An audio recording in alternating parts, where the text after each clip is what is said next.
Yeah, baby. Yeah. The Mac is back with another video. Hello, the initiated. My name is Marcus Junnikala, and today we're checking out Slate and Ash Primaries Woods. Now, you know me, I'm a big Slate and Ash fan. At least I think it's pronounced Slate and Ash. There's a plus in between. They should probably make an official blog post about that, how it's pronounced. Big fan. I don't think I've ever played anything from them that I didn't very extensively like. So always excited to see what they have been cooking. We have checked out Primaries Strings before, which was a fantastic library. And obviously now Woods, presumably referring to woodwinds, is a very, very interesting choice, because one would sort of expect companies to do strings, brass, and then woodwinds, but seems like they skipped the brass thing in between. And I can kind of see why, because Slate and Ash is a lot about texture, and woodwinds certainly have plenty of texture. Not to, crap on brass, because you guys have texture as well. But anyway, let's move on.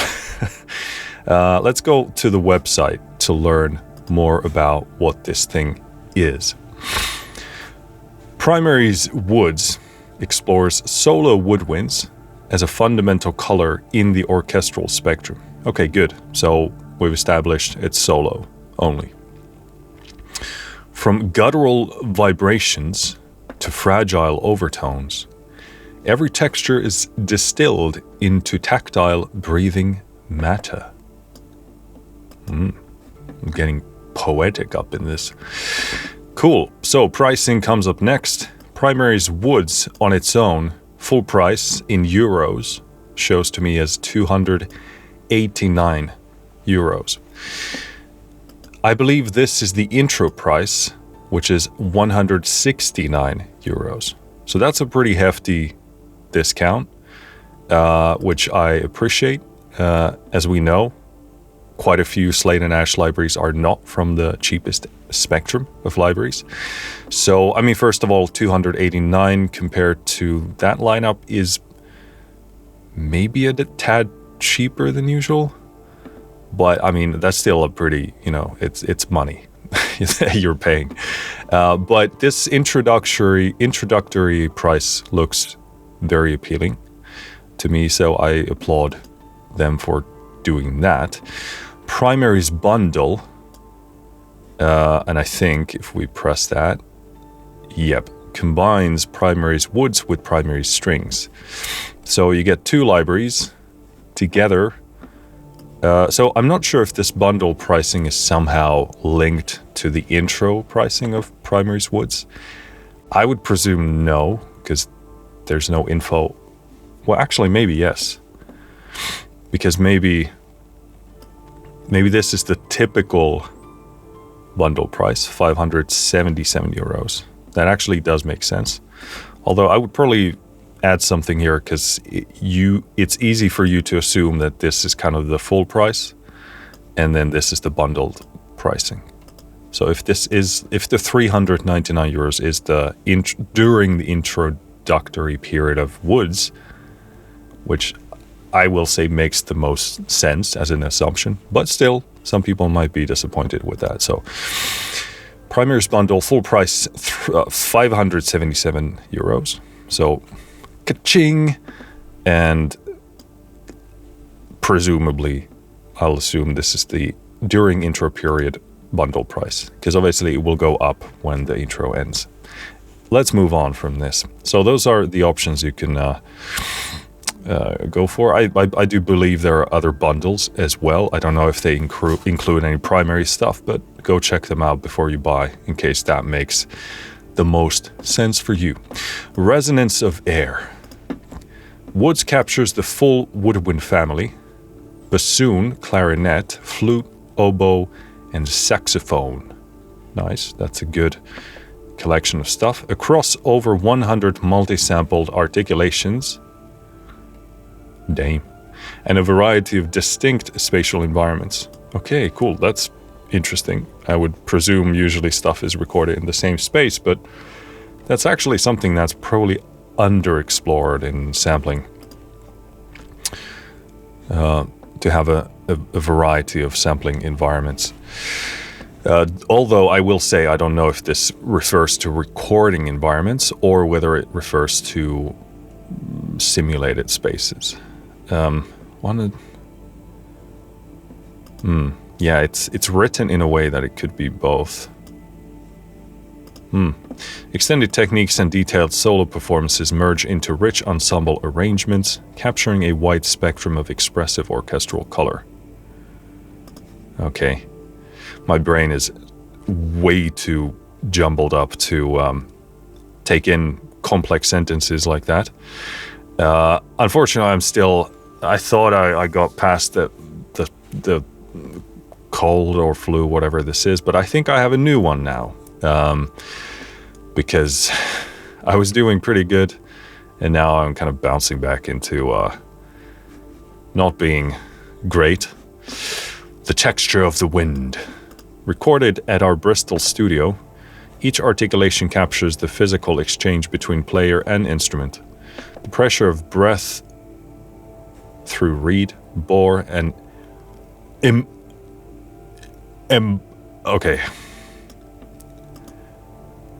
embouchure. The American in me wants to say embouchure. Embouchure, man. That's the embouchure. Yeah, they put the embouchure in there. Embouchure. That's my inner Frenchman, which is non-existent, as you can hear. Unfolding in hyper detail. Hyper detail, when normal detail is not enough. Cool. Yeah, so it's recorded in one space, seems like. So I'm guessing they're simulating the environments in terms of impulse responses or something else. The sessions were designed with composition in mind, capturing both harmonic beauty and textural friction to give every note a wide expressive scope. Each articulation offers a deep range of expression across dynamics, offering a broad compositional palette from a single instrument. Okay, so yeah, a lot of words, but what I like is designed with composition in mind. And this is really something that I've gathered is true. This is why I love SLATE and Nash so much, because they are clearly made by composers, for composers. I'm sure that's a line that probably a bunch of companies use, but they really do work that way. And what's important is that they're very inspirational, compositionally speaking, but they're still so unique that, you know, if you give me and you the same sound, we're probably gonna do very differing things with them. That's a horrible explanation of what I wanted to actually go for, but I do. In short, yes, I do feel like they actually make these tools so that you can write music. There you go. Thanks, Marcus. Walkthrough video. I'm sure that's fantastic, but let's not spoil anything. Iconic spatial imprints. That's a very abstract thing. The recordings were re-amplified through 4 iconic spaces. Okay, here we go. And processes, each transforming the woodwind source material with a different spatial character. So yeah, this is really cool. This is something SLATE and Nash has done before as well. They take the source sounds, they reamp them, and, you know, shoot them into different spaces. I don't know if they go there themselves. It's actually a pretty brilliant thing, like optimization wise, if they don't, because they can just send it to a studio in Berlin, for example, as I'm pretty sure they do. Yep. And just say, hey, can you do this, and record them and send them back. It's pretty cool. Okay, these perspectives can be blended, isolated, and modulated within the engine, turning a single articulation into a range of tonal environments. Funkhaus, the iconic Funkhaus studios in East Berlin, designed by Bauhaus. Okay, so we're not going to spend time on reading each of these for you, but yeah, Funkhaus is one. Then you have something called Real World, Wood Room, cool. And yeah, Funkhaus is historically used as a broadcast complex for German radio. Its cavernous echo chamber is a cathedral of brutalist concrete and cubist angles, imbuing recordings with industrial reflections. Cool. EMT 140, so this is a plate reverb. Nice. And then Bricasti M7, which is a legendary reverb. Cool. It's full spectrum performance. Collection of uniquely expressive woodwind articulations, capturing the physical friction of the entire woodwind family. Cool. Okay, so this is kind of like, we covered this already. Spatial mixer redefines a sound's environment with an intuitive, creative approach to blending spatial perspectives that opens up new artistic possibilities. Sound sources are positioned within a virtual two-dimensional soundstage, and from there can be immersed in rich reverberation. Cool. That seems very cool. We won't be getting super technical in this video, as I'm sure you might be already aware of. So I'm sure, or rather I would recommend you check out the walkthroughs from SLATE and Ash. But that seems very cool. Modules. 4 flexible input modules offer countless possibilities for transforming patch interactivity. Okay, that seems very cool. Auto-generated, scale-quantized harmonies bring a new melodic dimension to performances, while pitch shifting and time stretching create the effect of detuning sounds through a tape machine. Geez, I'm getting like out of breath just reading this. I hate being sick. It sucks. Cool. Effects. 15 uniquely programmed macro effects. Nice. Layers. Beyond a single source sound, 2 uniquely programmable layers can be fused together to create a performable ensemble. Very nice. Yeah, these are really, really well thought through tools, especially like, again, from like from a compositional perspective, getting new ideas and twisting existing ideas and actually using these as writing tools. Nice. And output lastly. Cool. Electronic design, synthetic transformation.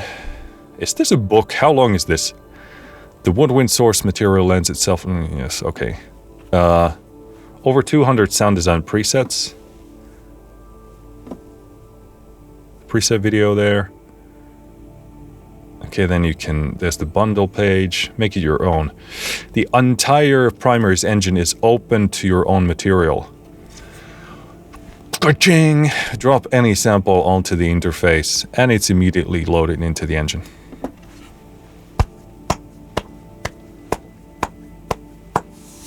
Yes.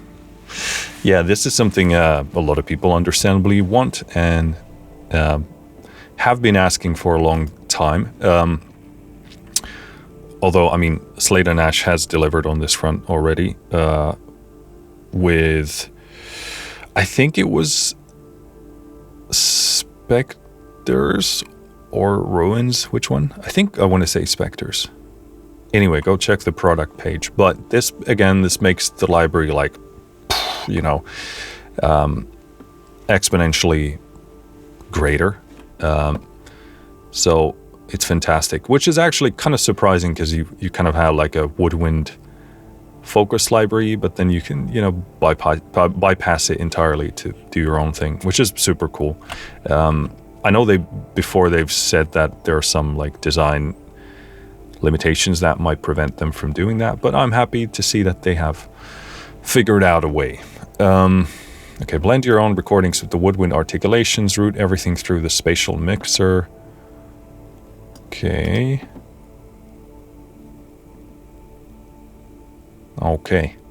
I have some audio examples. Not going to listen to those.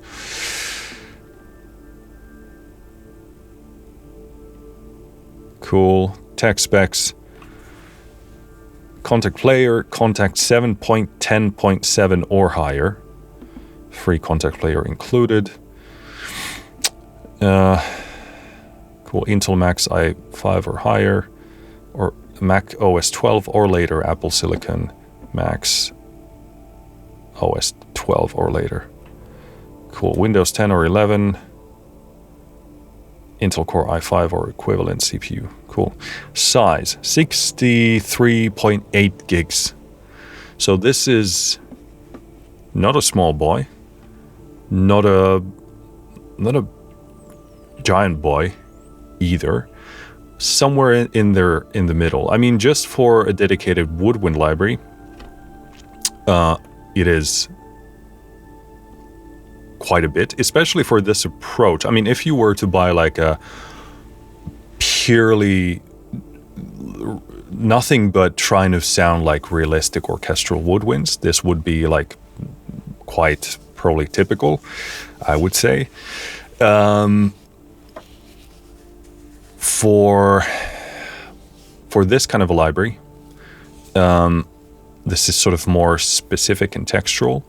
This size does surprise me a bit, which tells me that it's far more extensive than what I initially envisioned. But that actually makes me quite excited for this, because you would expect with some libraries that are sort of more textual,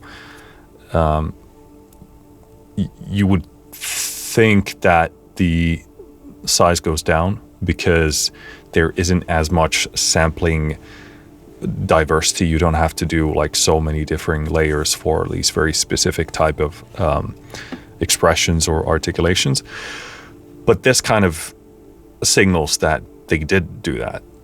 And again, when I think back to the amount of articulations and things you get with a lot of the SLATE libraries, SLATE and Ash libraries, yeah, this doesn't surprise me. But again, it's not an insignificant size, so take that into consideration if you have to, if your hard drive space is precious. So, cool. That is it. Let's take ourselves back to the DAW.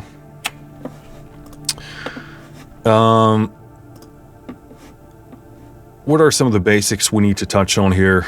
What is the agenda for today? I'll just try and play as much of this to you as possible, and that's it. Again, we're not going to get super technical. I'm not going to go through each page and each function. We'll do a brief interface overview thing just to kind of give my idea of how it works and whether it works. But beyond that, go check out something else like SLATE and Ash's videos, because they are going to be more enlightening in terms of teaching you how this thing works. My goal is to just play as much of this to you as I possibly can today, so you can get an idea of whether this is for you or not from a sound perspective or otherwise. Let's see what we what we'll comment on. In terms of what you'll be hearing today, it's only Primaries woods in action. I don't add any effects on top whatsoever. No EQ, reverb, delay, compression, nothing. I do have a limiter on my master bus to monitor and adjust the levels for this video, but that being said, it's set to be as transparent as possible. So you should hear minimal, if any, coloration or anything else. Occasionally you might, if a sound is super loud, surprisingly, it might clip the limiter, but I'll let you know either way. In terms of transparency, SLATE and Ash did send me this copy, so thank you to them for doing so. That being said, all opinions are my own, both in good and bad. I haven't been asked to say anything one way or the other, nor would I ever do that. This is a blind demo. I haven't played this at all. well, that's a lie because I played one single note just to make sure that we're good to go for recording this video. But other than that, this is completely blind, so you'll see my authentic response to this. Interface, as you can see here, very, very simple. Let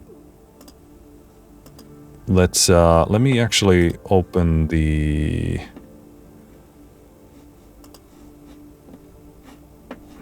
there we go, info panel here, which apparently doesn't help us at all in this case because yeah, it doesn't show me anything when I hover on things. Doesn't look like. Yeah, so that would be probably nice to add in.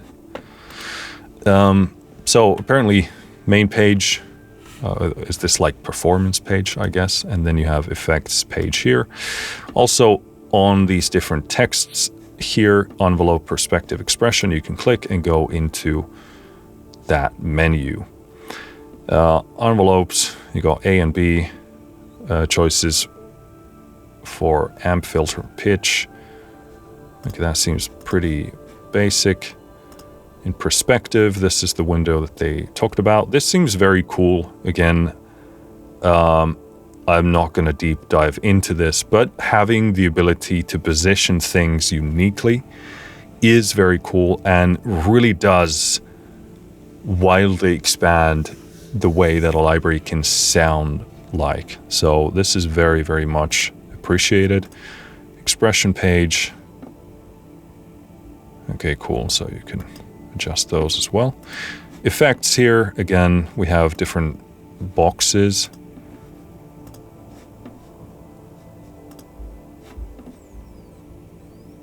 And you can, same way as in the performance page, you can go in there and tweak things, and you can also scroll through different effects from these arrows as well. So it's all very simple. Obviously the design is super minimal. This is something SLATE and Ash do stylistically. This is something that really divides people. Some people love it, some people hate it. I am definitely in the loving camp myself. The only caveat is that in the beginning, you should really take the manual and have a look at where things are, because again, navigation can be more difficult out of the box, but it's not like these are very well designed. So don't be, don't get stuck on the fact that they look like this. I know some people just don't like it. I personally like it because it kind of removes a lot of things that I don't need to pay attention to a lot of the time. And I think minimal environments are, broadly speaking, better for compositional work and inspiration. I just want to remove all the information I don't need. And, once you know where things are actually very fast and intuitive to go to. Obviously, if you just don't like the look, then I don't know what amount of convincing is going to help at that point. But yeah, they are, regardless, really, really well designed. So do give them a chance. In Primaries Woods, you have, it looks like 3 sort of main banks. Individual articulations, as I understand them, are kind of the rawest form of what this thing can offer. So I choose Clarinet here, for example. Well, sure, let's take Flute. And in here, you have a bunch of different articulations. So these would be like your main building blocks that are the most untouched.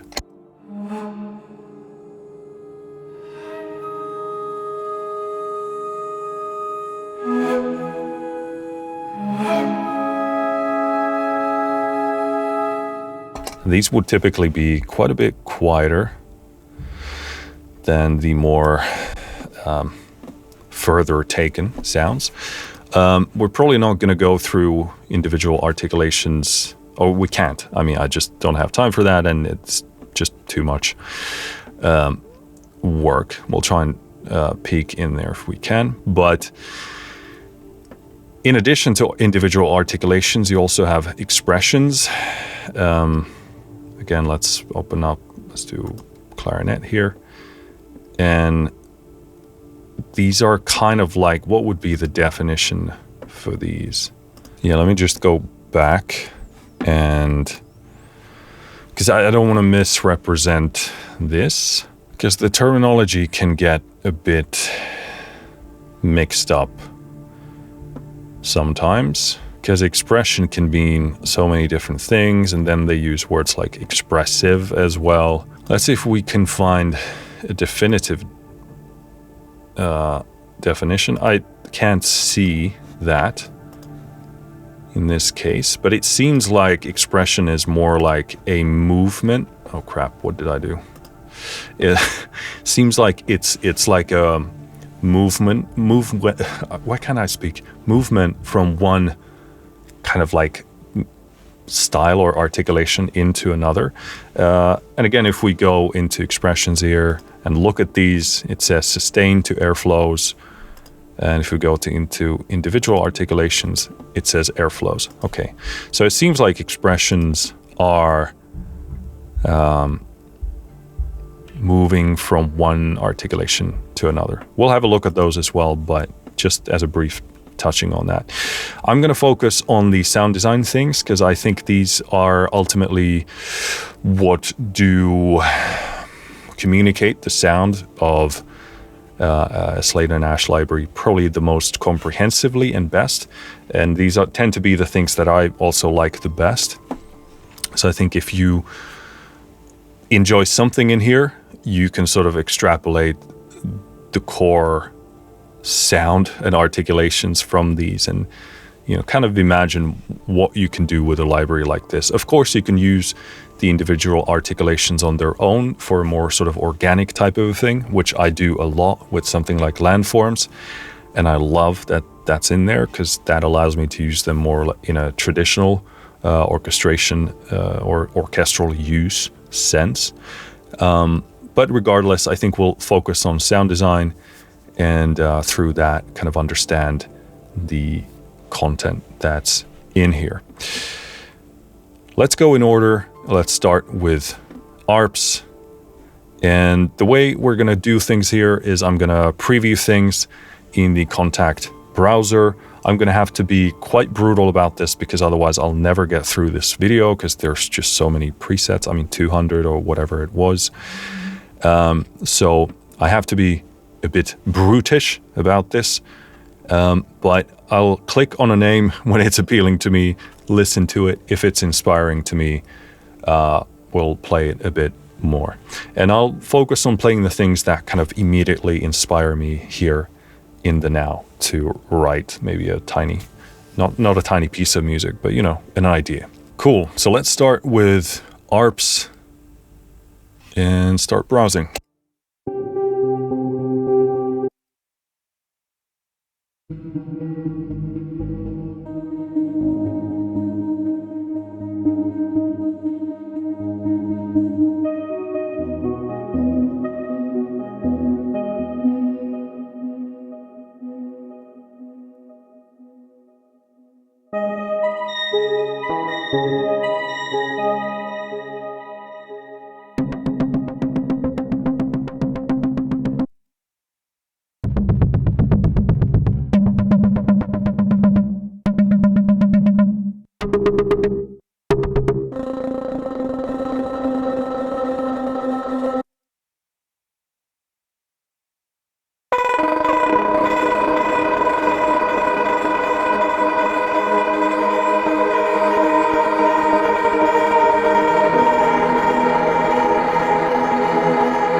Beautiful sound. I love those kind of like scrubbing, scrolling, kind of slightly whiny type of textures. Really good.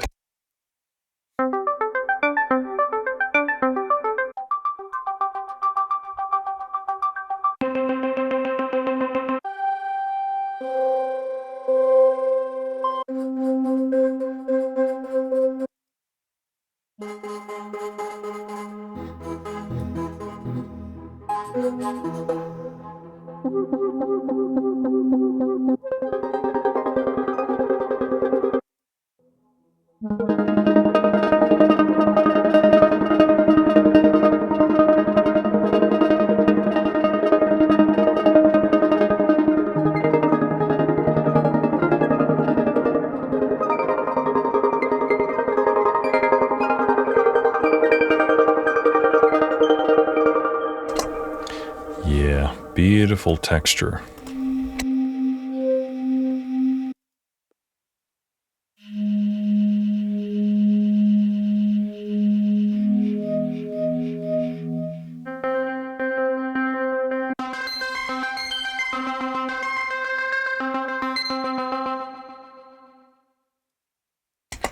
Cool. So those were the ARPs. What I'm noticing here is that definitely a lot of these sounds with this approach lean into a kind of a more synthesized sound. Now, obviously, these are, taking the source material, doing a sound designy thing to them. That's going to happen to some degree. And again, this is not a negative thing. This is something that I've noticed with other libraries as well, that take woodwind material and kind of hybridize it or do some technological things with it, that it happens. And I think woodwinds are very, very uniquely suited for this purpose. If you want to have something organic source material, but kind of synthesize it in a way, woodwinds are absolutely amazing for that. And also in the beginning, I forgot to say that I'm actually really, really happy to see woodwinds kind of get more love, because they are kind of the unsung heroes of the orchestra. So very, very happy to see more content around that. So moving into atmospheres.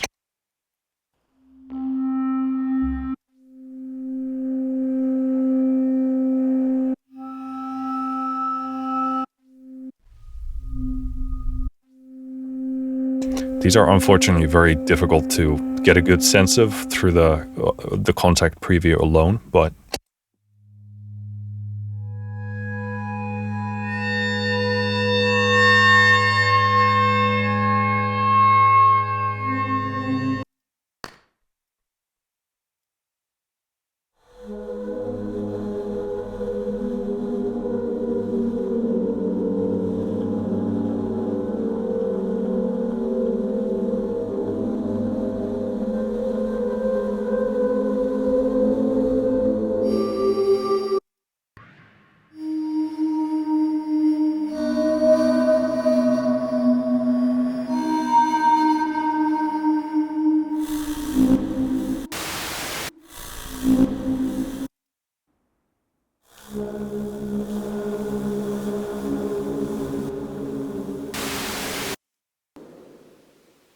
I like that one.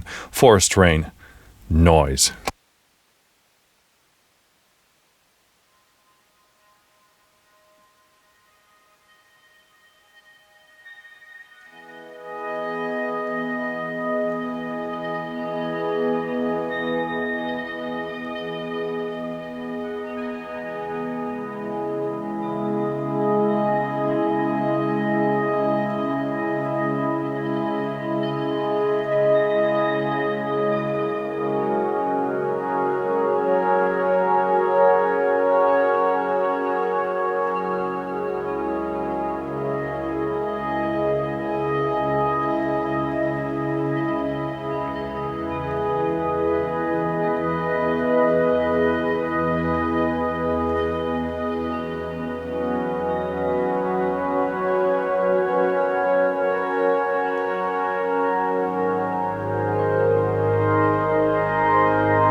It doesn't sound anything like the preview, but yeah, beautiful.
Yeah, that one had a very long decay there.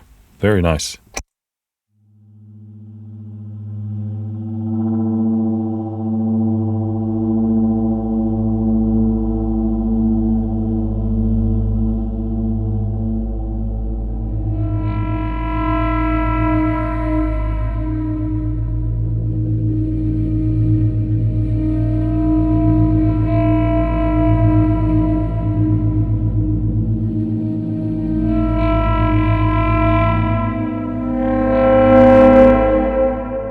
As the limiter clipping, yeah, things get exponentially louder.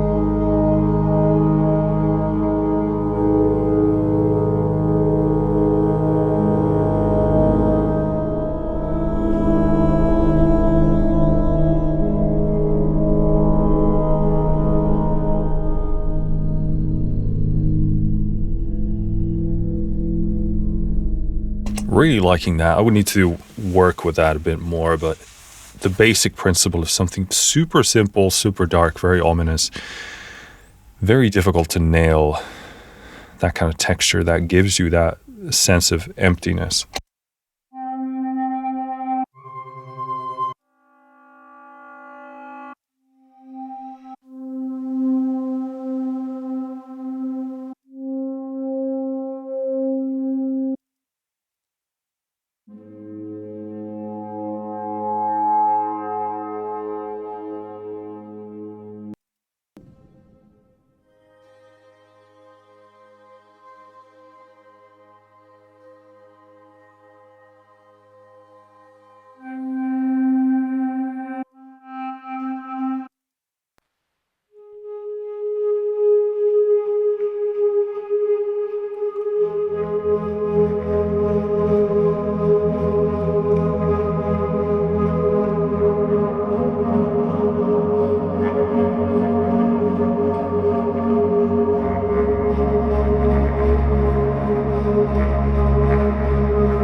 Very cool. Kind of a nicer example of actually hearing the original content coming through there.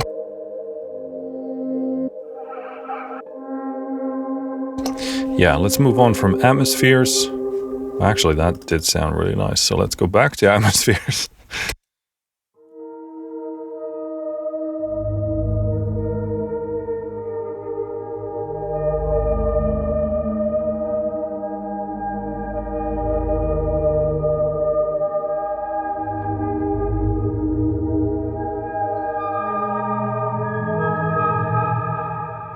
Yeah, a lot of this stuff in here so far has been kind of like, it doesn't have, like if you think about Spectres, that library has a very specific sound and thing that it's going for. This seems to have like sprinkles of a bit of everything in here, which is very, very cool. I do want to say here that it's very hard to do justice to the atmospheres just with the contact preview thing here, because it's just playing one note, and it's with atmospheric sounds it's always going to sound kind of lackluster, so we just kind of have to pick randomly something and play it. So but I just want to mention that so that you don't go like, oh, it sounds like crap, because you just like I previewed one note sounds, which is what essentially the contact preview engine does.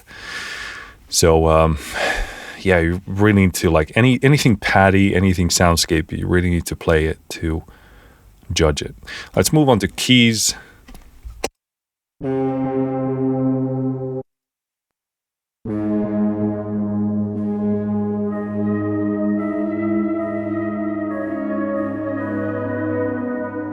Oh yeah, I'm liking this. Let's try and get a good level.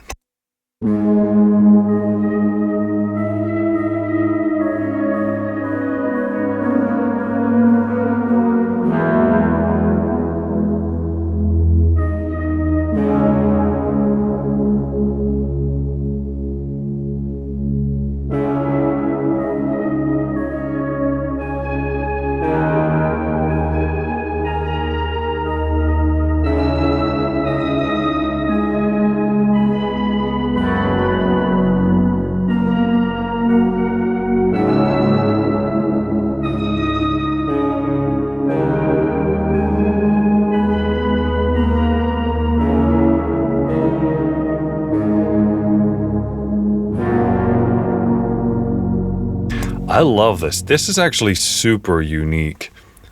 Very cool to have the texture of, it sounds like something like a woodwind in there, like a bassoon, like kind of breaking up, having that like brr, like you can't possibly imitate that sound, but that kind of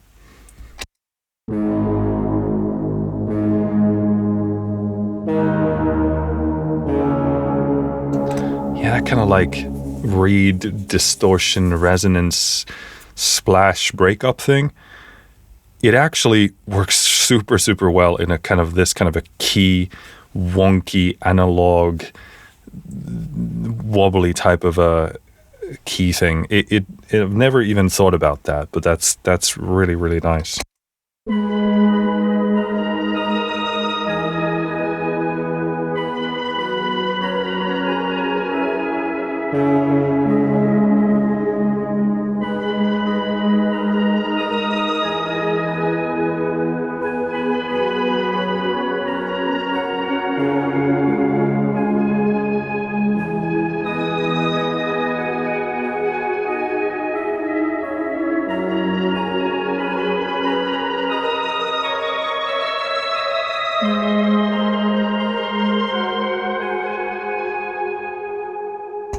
Beautiful. I love that.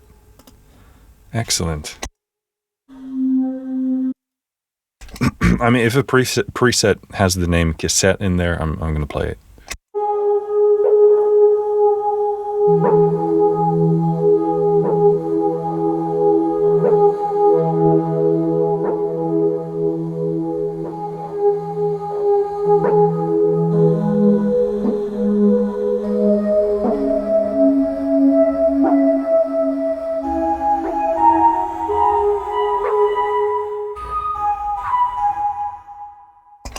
Nice, a bit of like cassette whooshiness.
Yeah, very nice. Obviously, it's going into that very strong lo-fi world, so surprised that I like it.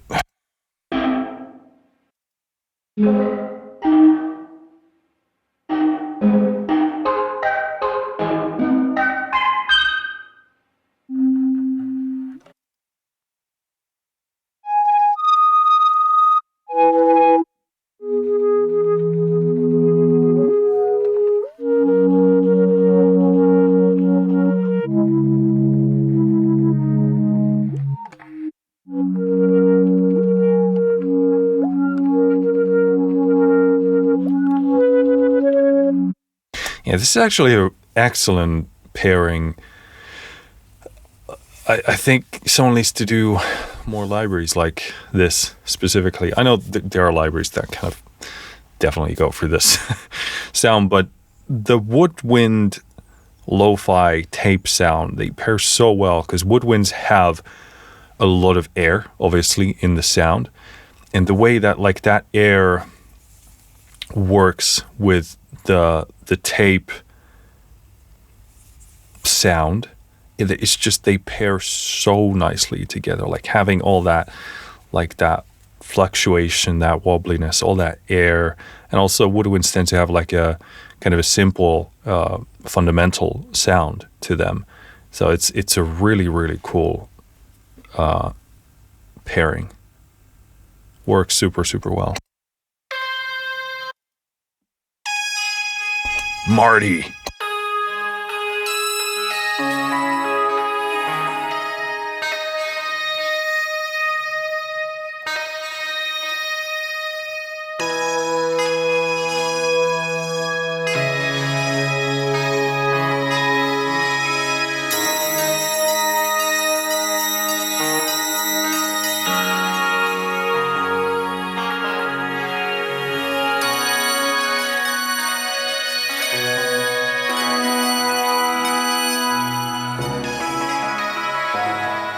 It's a really interesting behavior. It's kind of like throwing some of those octaves all over the place.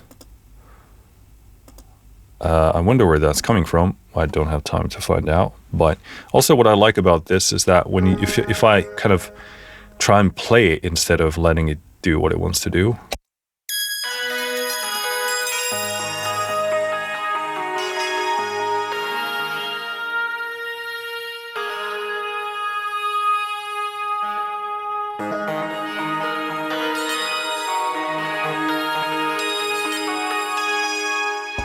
Yeah, I like that.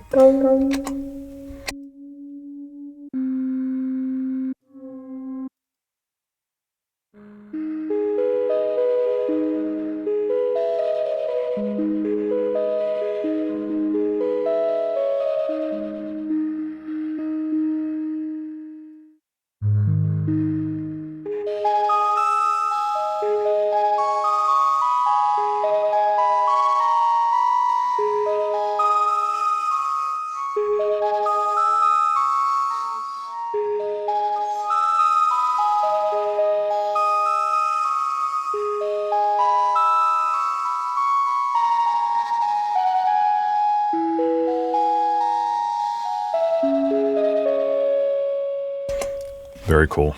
This is turning into a lo-fi demo.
It's a really cool sound. Kind of brings back a lot of memories I never had.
Yeah, very cool.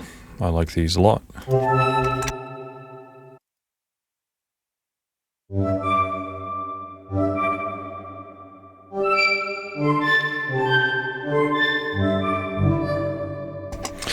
Cool. Those are the keys. Very lo-fi vibey, which I like, of course. Not a huge set of those and not a lot of other kind of stylistic directions. Personally, I don't mind, but, you know, you make up your own. Moving into motion.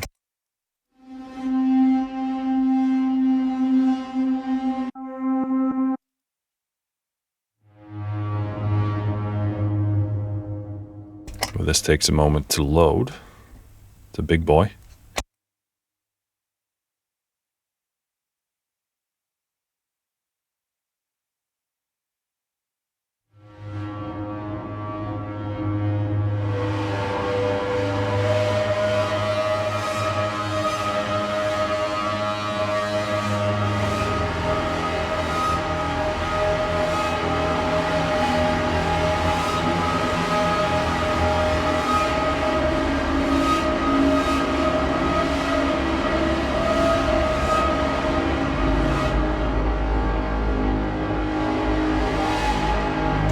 Yeah, beautiful textures.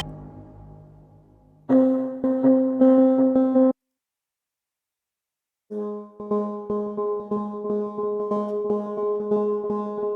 gonna drop the tempo here because the example had kind of a nicer tone to it.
Beautiful, beautiful. Probably do some tweaks to it to kind of really latch on to some of those ideas, but beautiful.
Very nice soundstage. Beautiful, big, full sound.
Beautiful.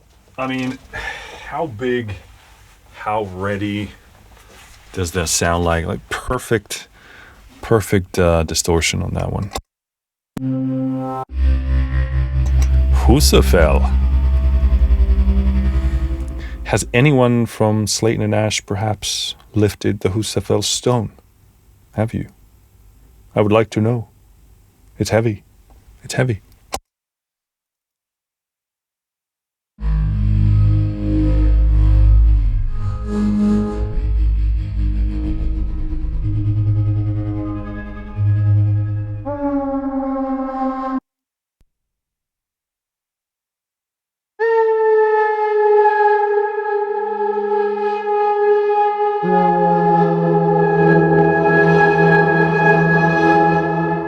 That is the limiter crapping out.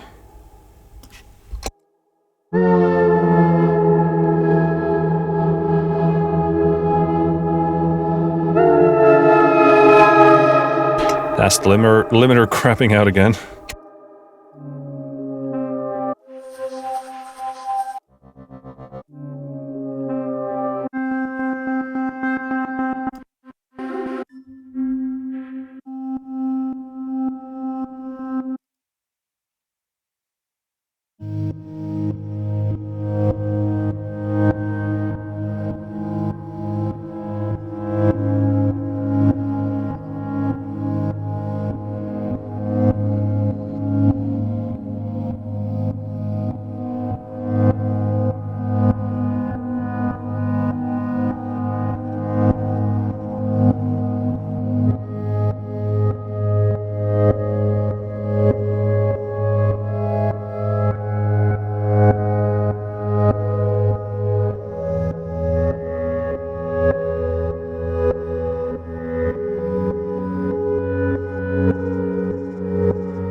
Yeah, very nice. Love it. Love that kind of stuff.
Loving that. Again, very simple sound, but so nicely put together, flows so nicely, immediately captures your imagination. Very wonderful. This is, I think, like woodwinds, again, what we said in the beginning about woodwinds really lending themselves super well to this hybridization process.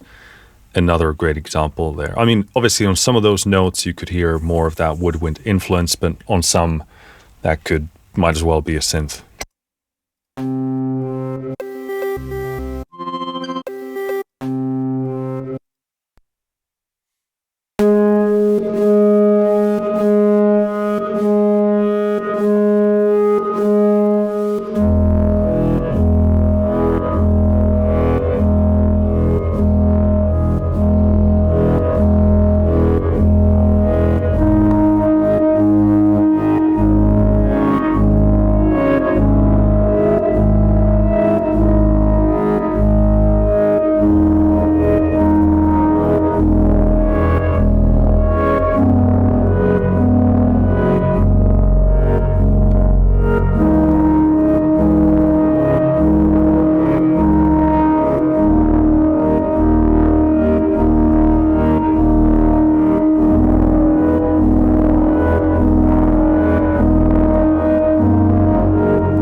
Yeah, beautiful, beautiful use of distortion. Wonderful.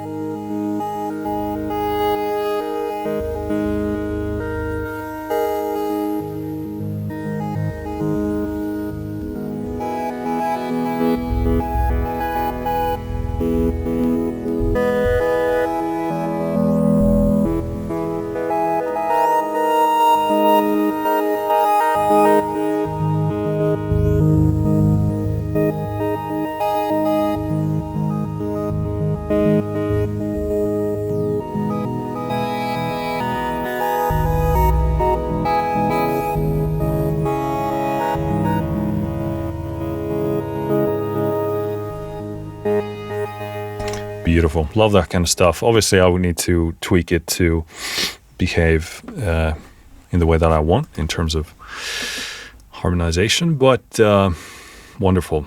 That's motions there. Going into pads. Again, going in here, remember, don't judge them by the single preview sounds. I'm going to try and pull out hopefully the best ones to my taste, but again, let's see.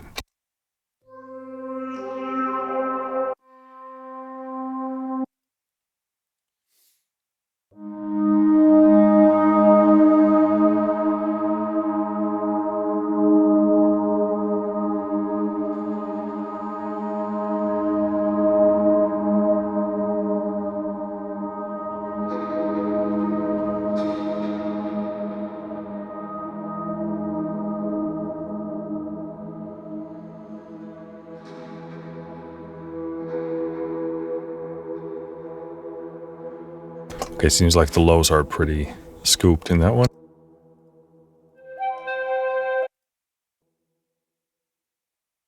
Celestial bodies. That's what I have.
Beautiful. Stunning.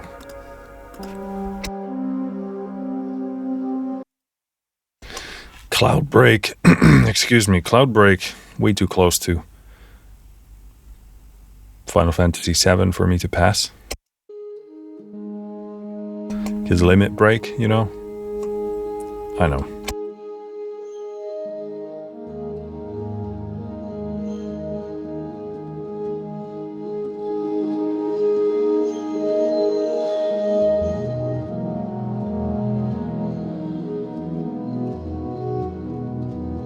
Yeah, I love these kind of arpeggio sweeps. These are really, really good. Obviously, you're going to make sure that they kind of do what you want them to do, but otherwise, wonderfully beautiful.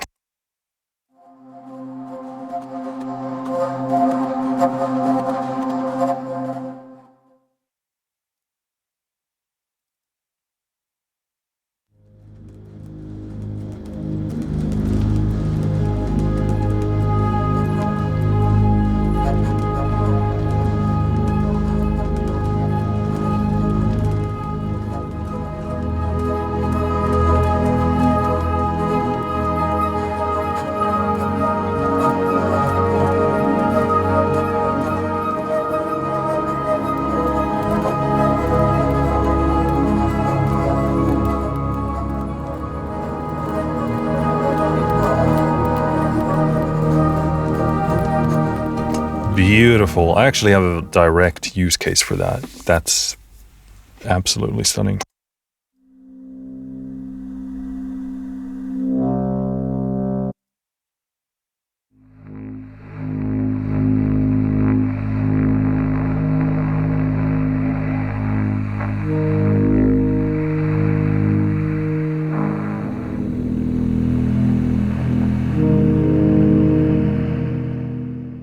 That's actually exactly what a crustacean sounds like.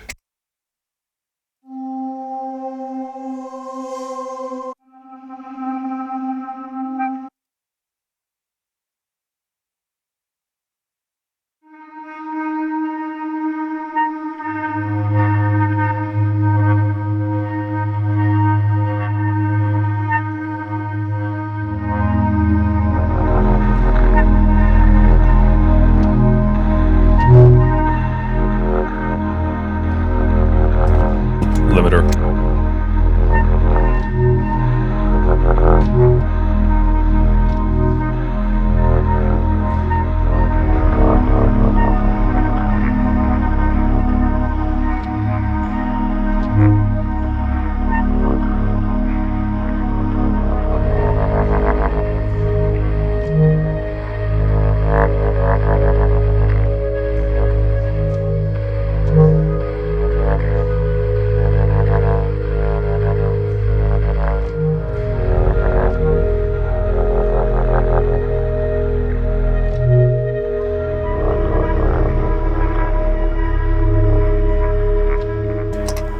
I love this. Again, I have a direct use case for this, but just the low end on that, beautiful, and it spills into sounding like organic. It's like biologics here. It's like, you know, getting so like you can hear the wood almost like melt or bubble.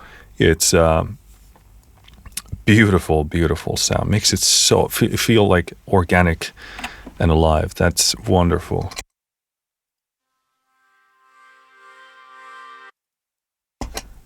You in a dream, brother?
That is stunning. That's stellar. Just like the sound, it's perfect. It's perfect.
Loving that. Good example of how a lot of like the tactile sounds there can incorporate into the feel of the soundscape. It's really cool.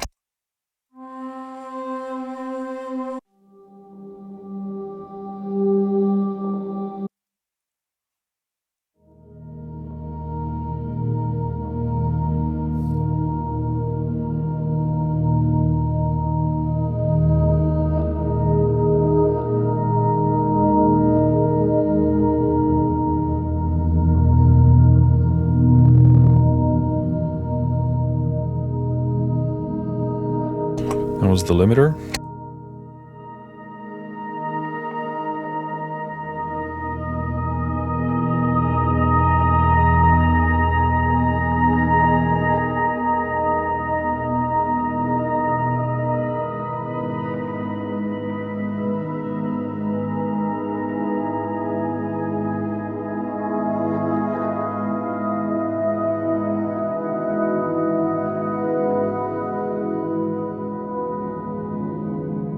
So beautiful, a bit unruly in the best possible way. Some of these are like, this would be super good if you're making like very atmospheric, warm, ambient. Really, really good for that.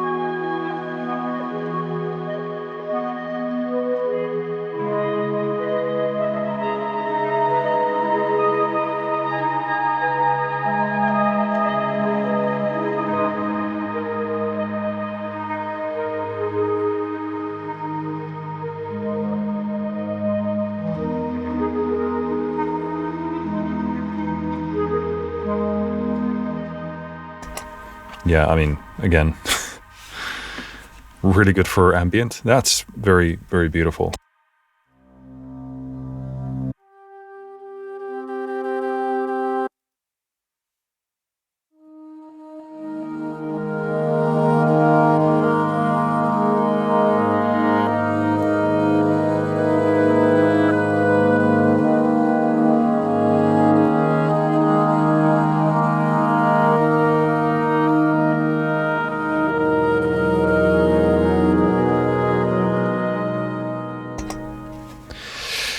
Repeating myself, but really good for ambient.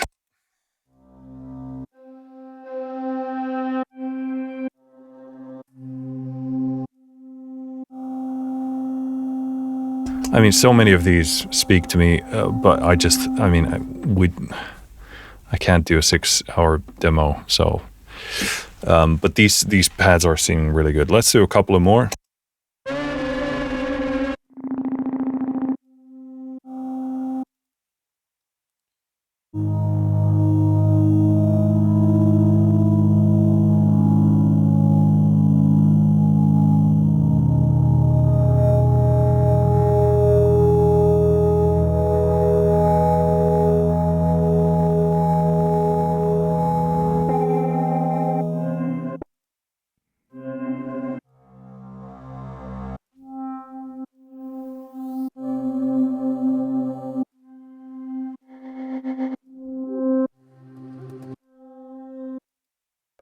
Let's do Tear Field, because I know everything about that.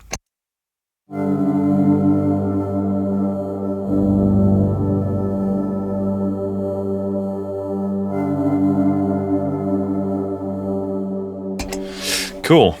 All right, those were the pads, and then we have primary left. So, well, actually, we have texture and primary. Let's actually do texture first, because I think this is more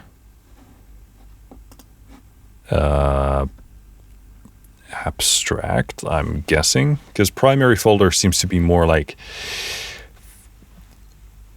leaning to, at least if I remember correctly, primary strings in there, that was more like kind of central sound of this thing, like more organic, closer to the unaltered context. So let's do texture.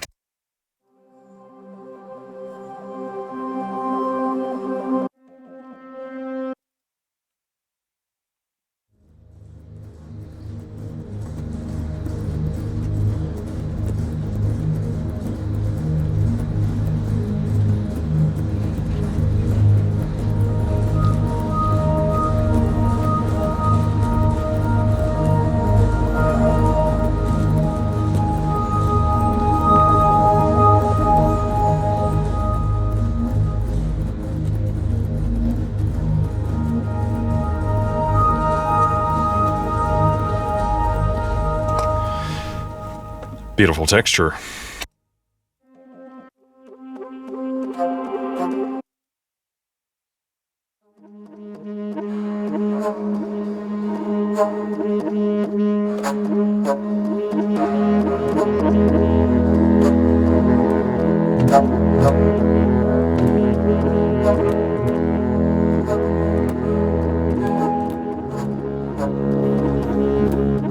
Yeah, these are really sweet.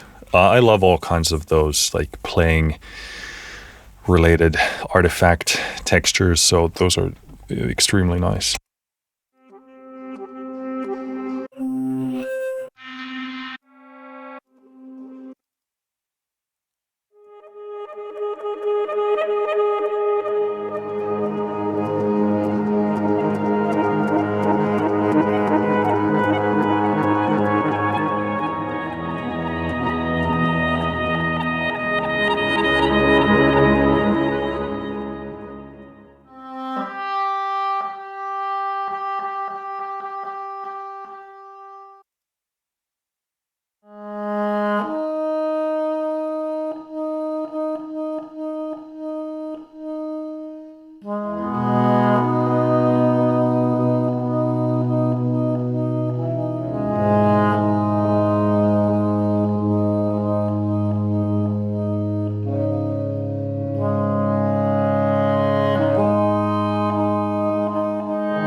Yeah, I love this kind of stuff, like tiny, I don't know what they're not really phrases, they kind of are, but yeah, I mean, those sound so alive. You know, like it feels like I'm actually controlling and playing players here. I'm sure there's more of that in the other folders. Well, I'm not sure, but I would suspect, but that's extremely cool.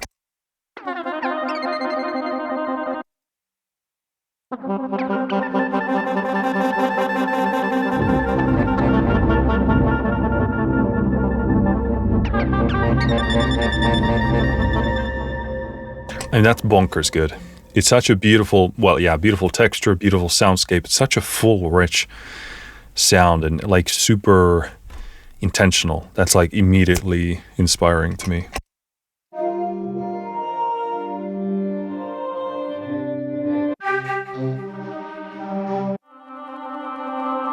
Yeah, I think those chord things sound absolutely fantastic. Of course, they can be a bit difficult to work with if you want them to do something outside of what they are doing, but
again, there we get a taste of that low organicness. Very nice.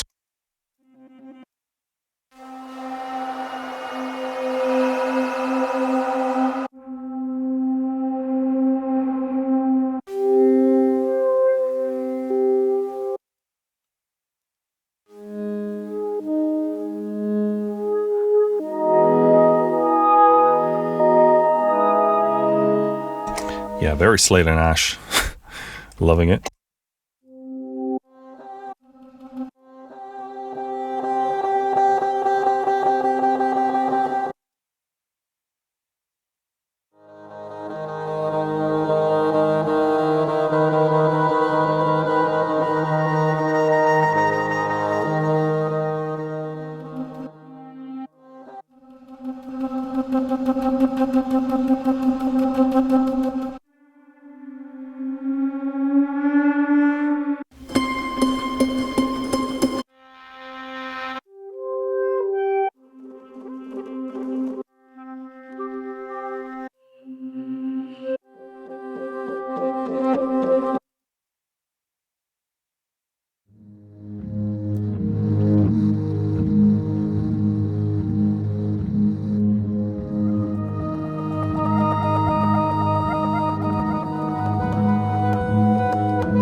Wonderful, such a like an alien texture and alien space. That's very, very cool.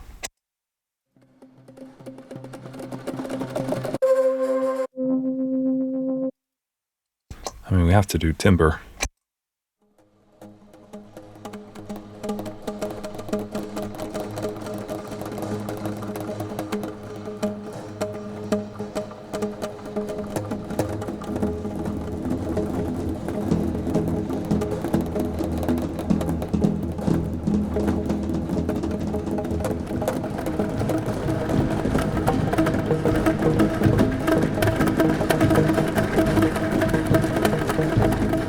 I mean, this is wonderful because obviously the texture is super tactile and rich, beautiful soundscape, full sound, but you get that sense like a hint of pitch in there. You can do some really cool stuff with that, so that's going to be favorited for sure. Going into the primary folder, which my idea was to begin with this, but as we all know, I'm not a very smart man, so I forget. And it's because I've been sick, okay, for 3 weeks now? Jeez. I hate being sick. Anyway, that's my excuse for today. But if I remember correctly, again, primary strings, this folder was kind of like a more prepared, put together collection of the primary sound of it, the library, but in a more like a sound designy way, like a more cohesive put together thing, instead of having like individual articulations in here. That's my memory of what that was. So let's have a look at these and see if that's at all what it is.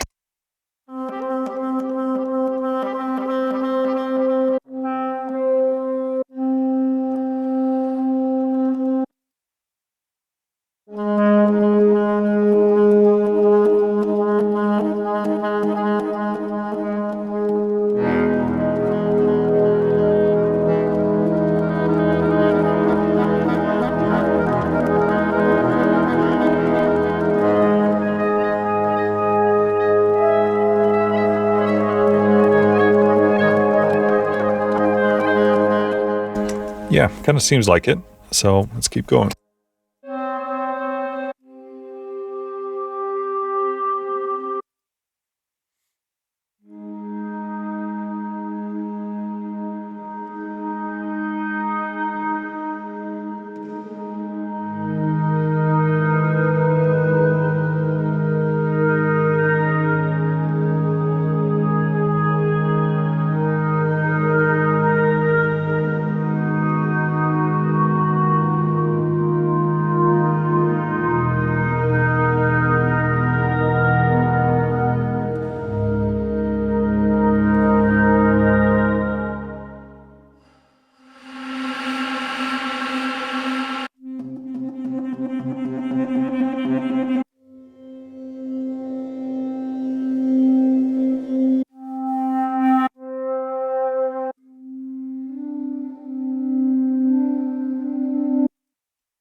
Yeah, I like the more subtle sound. Very, very cinematic, very vibey.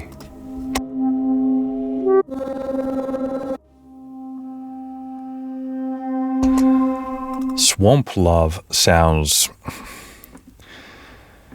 there are so many directions I could go with that. But let's just play Swamp Love, okay? It's a sentence I never thought I would say, but...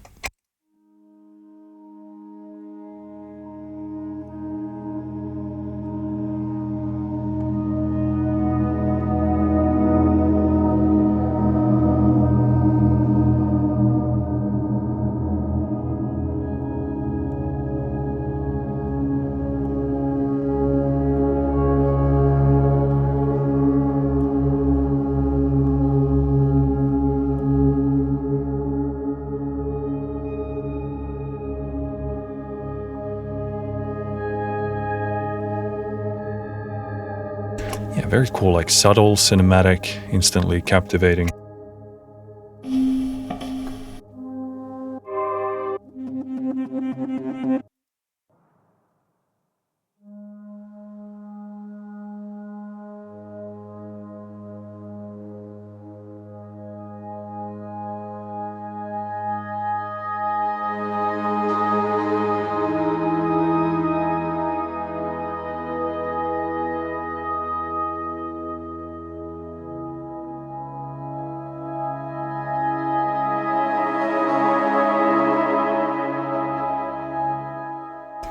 Yeah, same thing.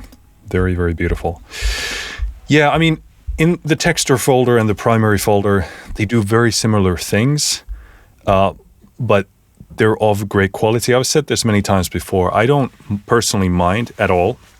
In fact, I a lot of the time prefer an approach of having like a wide set of sounds that they all sound great, but they're kind of in a similar ballpark of what they do, because oftentimes I'm looking for that perfect thing for a piece. Like I'm in the general ballpark of where I want to be, but I want to explore, can I change that texture, shift that thing around?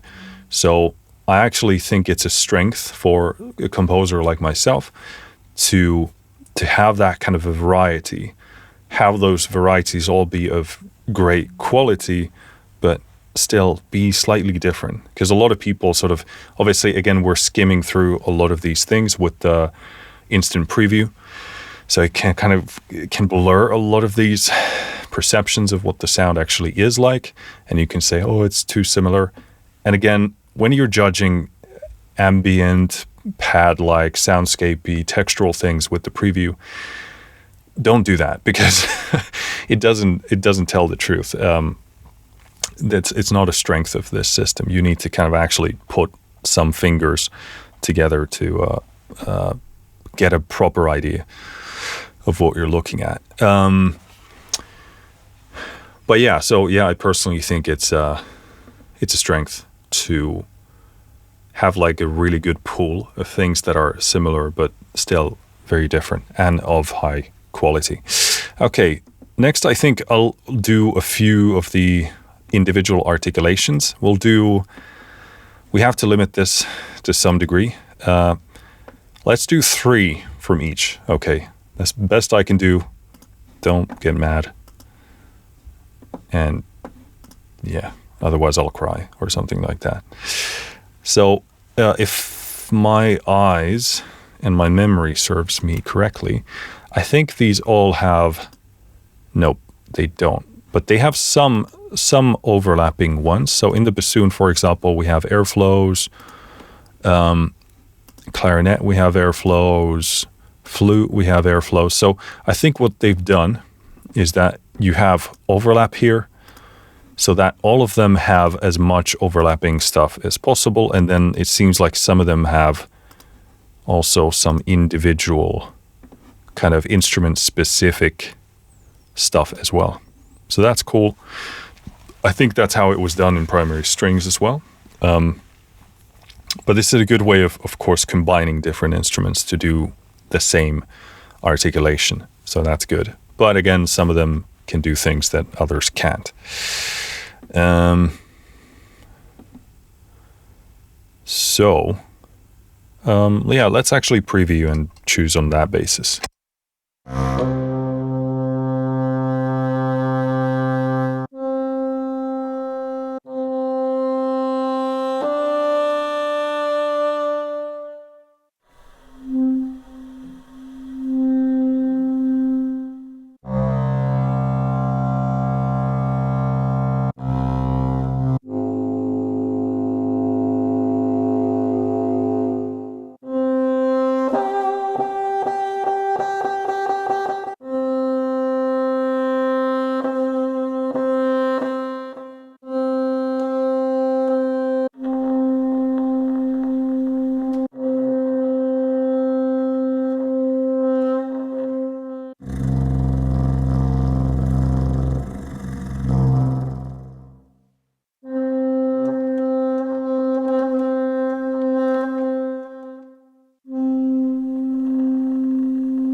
Okay, so I'm just kind of like favoriting stuff here just to kind of remember what I'm into. So let's have a look at those.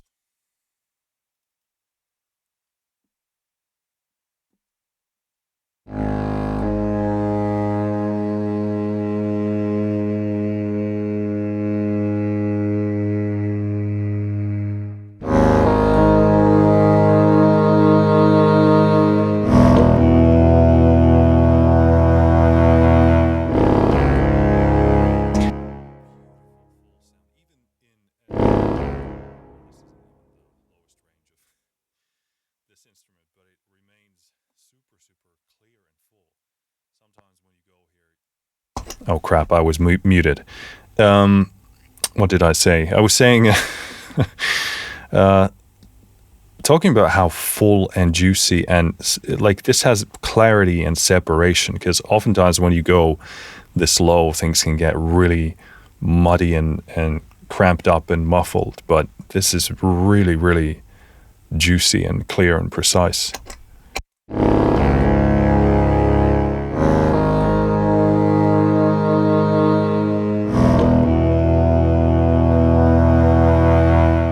And also these samples work really nicely with one another. You would expect, oftentimes, that they sort of become too synthetic sounding, but this sounds very, very organic.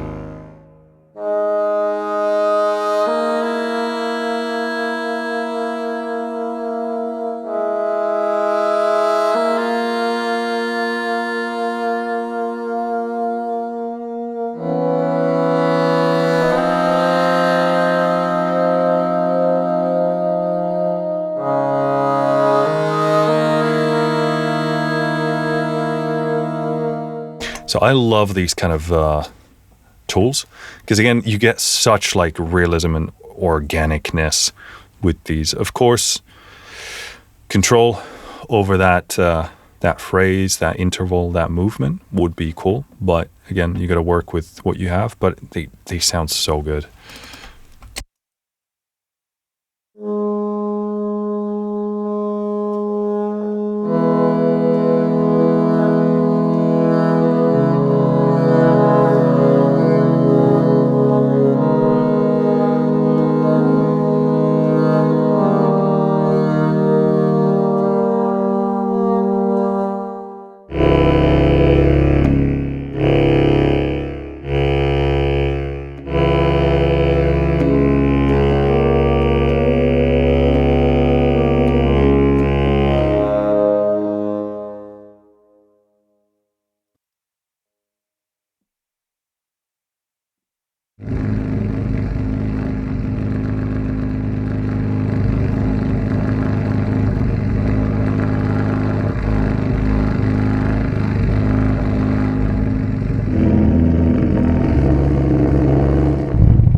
That's what a diesel engine sounds like underwater. So if you need that, go get it.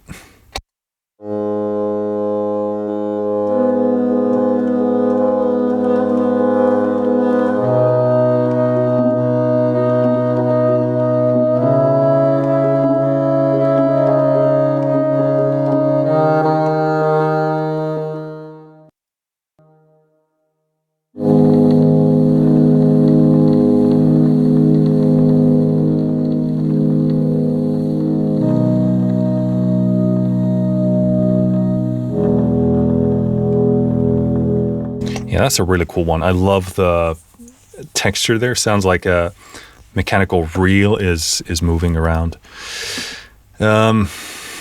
Clarinet. Okay, we need to have to. We need to have to. We gotta have to. Need to start to. Really have to. Be more brutish about this.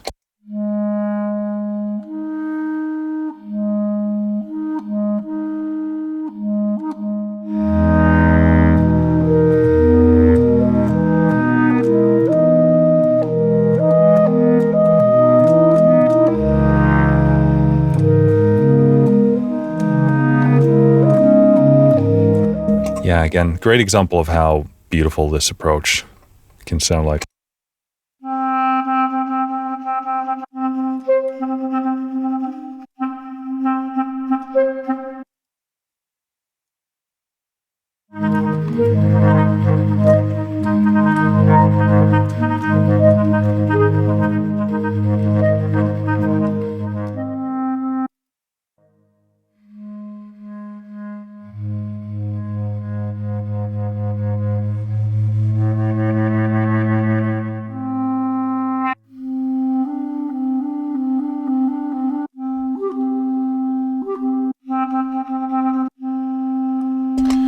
Cool. Clarinet. Some flute.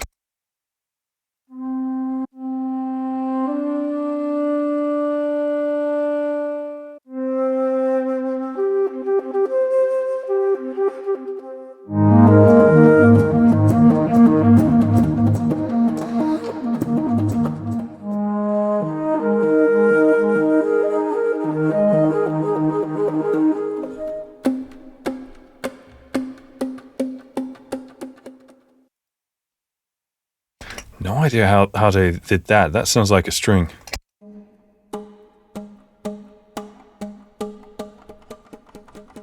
Ah, yeah, I think it's the... Can't explain it, but I've seen it.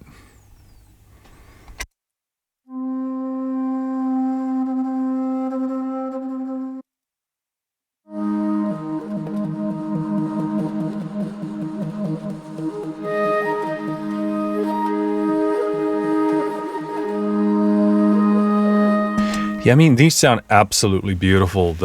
Just everything about that, the sound stage, the balance of it, the fullness, how real it sounds like. It's a beautiful, beautiful, beautiful sound.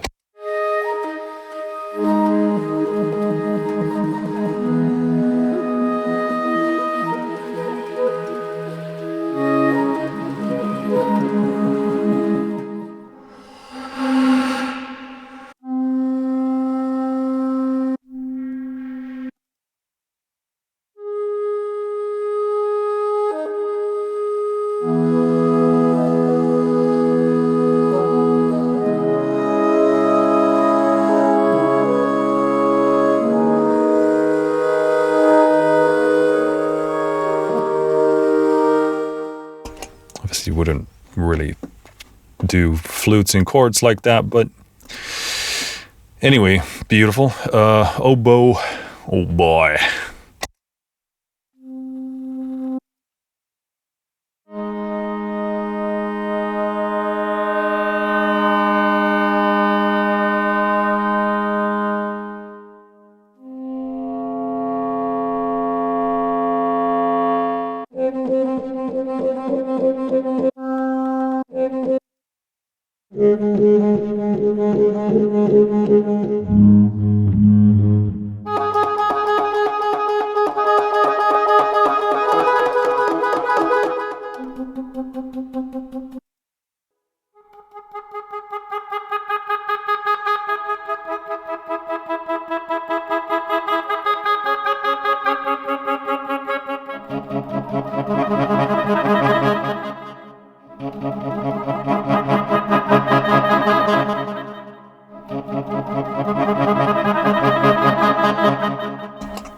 Very cool.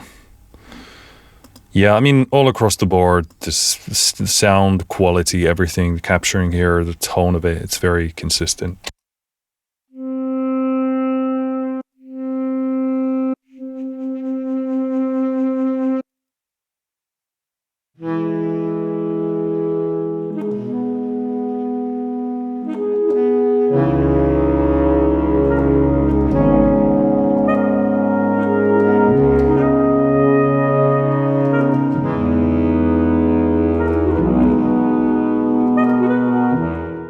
Yeah, such a beautiful, organic, full sound.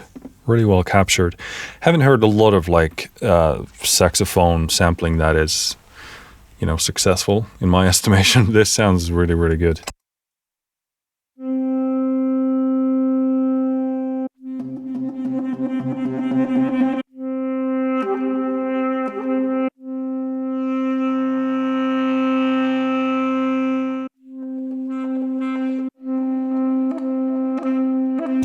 Cool. So hopefully that gives you enough of an idea what the articulation folder is about. So again, individual articulations, then you can pile them up with one another or use as you wish. Expressions, again, so seems like these go from sustained to one of those articulations. So let's do just a couple here.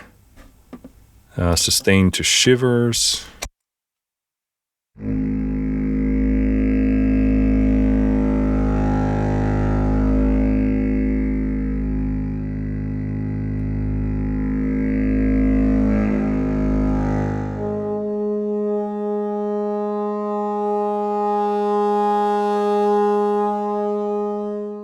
So that's really useful because you can create sort of more sustained notes or pad-like things with this, but more motion, more movement, textural changes.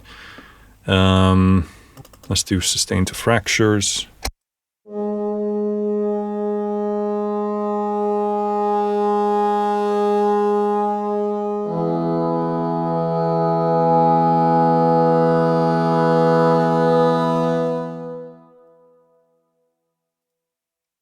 Clarinet.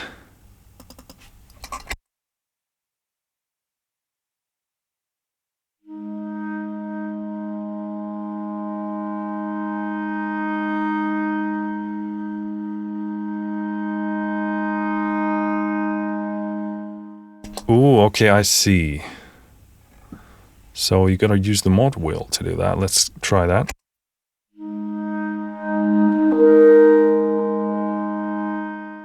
Gets a bit louder.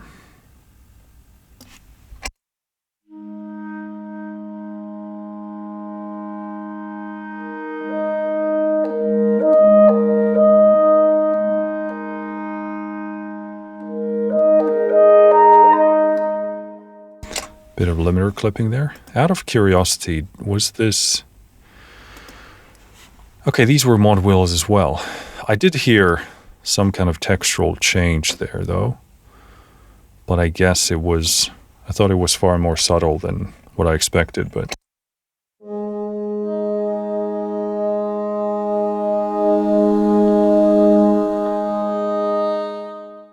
Yeah, because I knew the fractures and the shivers were pretty subtle in the articulation folder as well.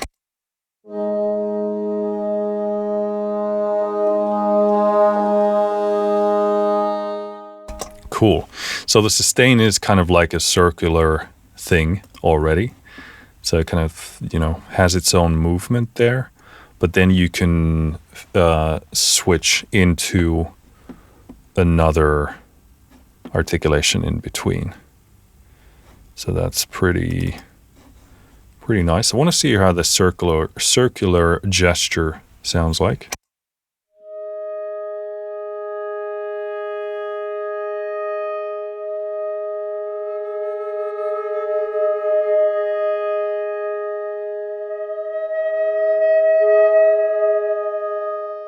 This is a really good system. It's obviously super simple in concept, but it actually works really, really nicely.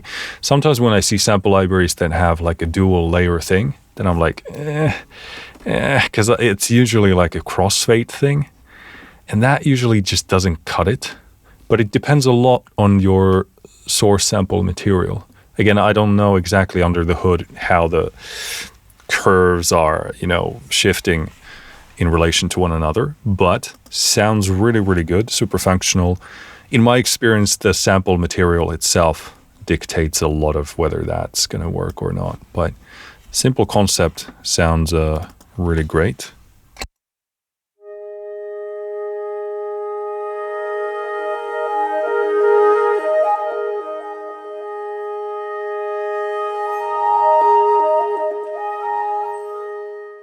Yeah, that's super stunning, very beautiful. I will say there is quite a big of a level difference between the sustain to the other, but I think you can adjust that, so no issue. And also, it does have a very nice dynamic sound to it. I'm just thinking about, like, to me, this would be fine for what I would probably go for. Depends on what I was writing, but someone might not want it to be that dynamic.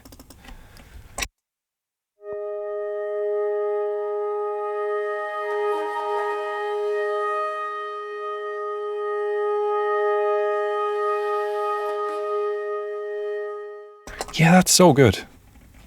It's super simple, but it sounds very, very good. Could do very like ambient or soundscape, ambient building kind of stuff, and just use that to great effect. Let's do something from Oboe as well. Oboe, it's pronounced officially.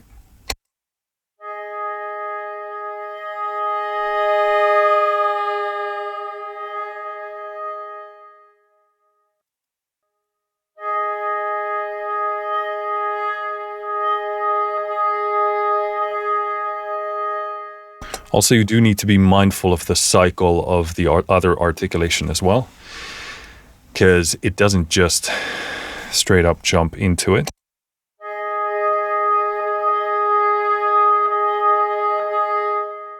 Well, it does, but it's the cycle of the other articulation is going to do its own thing. Cool. That's it. I think we covered as much as I possibly can do now. My brain is going offline.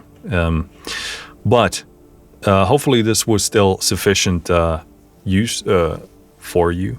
You get enough out of this. My thoughts on this, I like it a lot. I love the Primaries lineup overall. I think it's a super, super useful thing. I'm guessing they sort of did landforms maybe and then thought, hey, maybe we should kind of break this down into individual components. But the Primaries lineup so far has been super, super nice because they're kind of like a hybrid lineup. They can do the organic, the textural, the realistic thing. But there's also a ton of stuff that goes into the kind of sound design world and goes into the hybrid, into the synthetic. So it's a really nice lineup and really nice concept.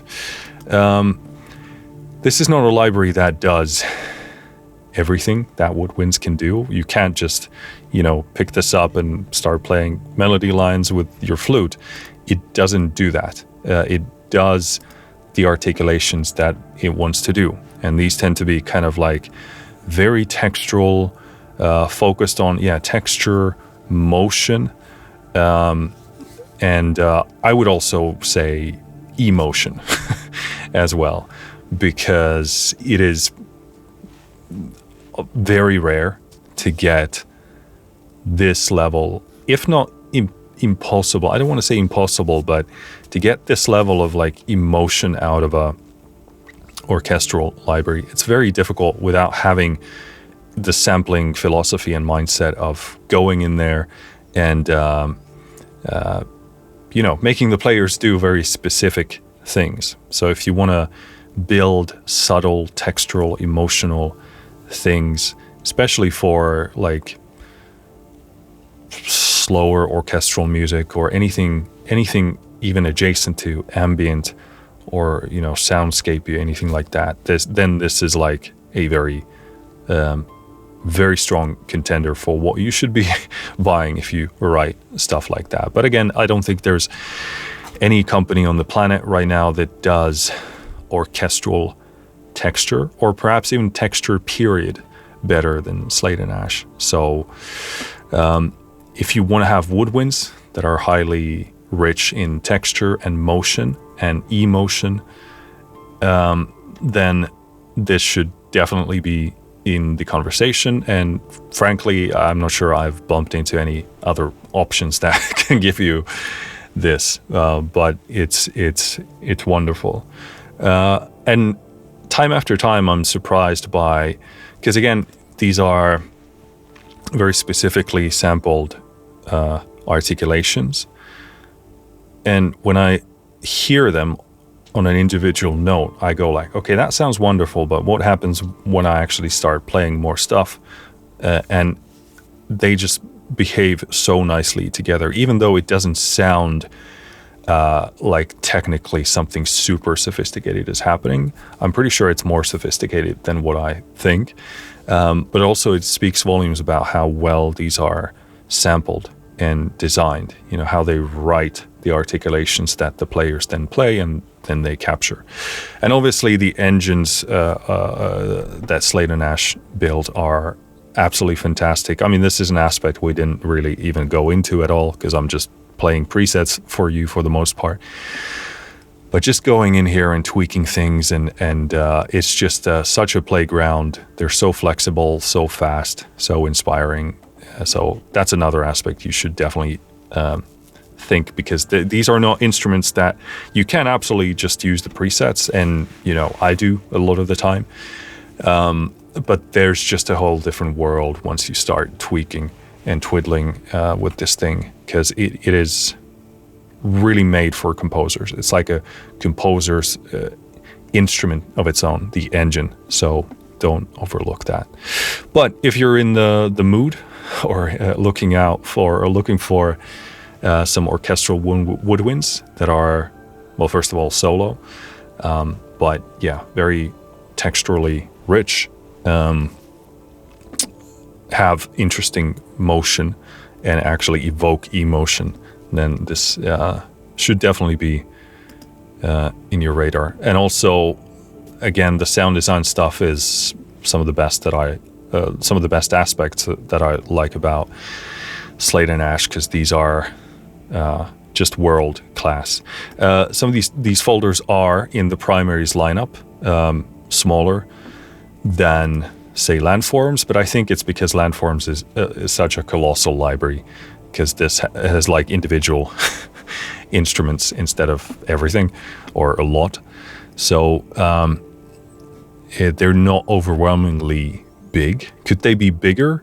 I would probably say yes, a little bit, because again, a lot of what you're paying for a lot of people, again, we buy stuff for different reasons, but personally, if I'm buying something like this, I want to get their sound design abilities, their sound design capabilities and skills and taste, and put them in the form of different presets that I can then take, either use directly or use as a starting point. So it's a big selling point, and they're so good at it that I want more of it. And yeah, but this is not overwhelmingly big, but I personally would love to see some additional presets in here. But yeah, what's great about this is that you can go from that realistic, untouched, raw, organic sound all the way to like very processed, distorting, synthesized sounding things. So it also gives you a very broad scope of sounds. Cool. That's it for this video. This has been out for some time now, so I'm sure many of you already have this, so I would love to hear your thoughts on this. And if you haven't gotten this yet, and you're thinking of doing so, let me know what you think of this video. Thank you for listening. Thank you for watching. I'll see you next time. Finished.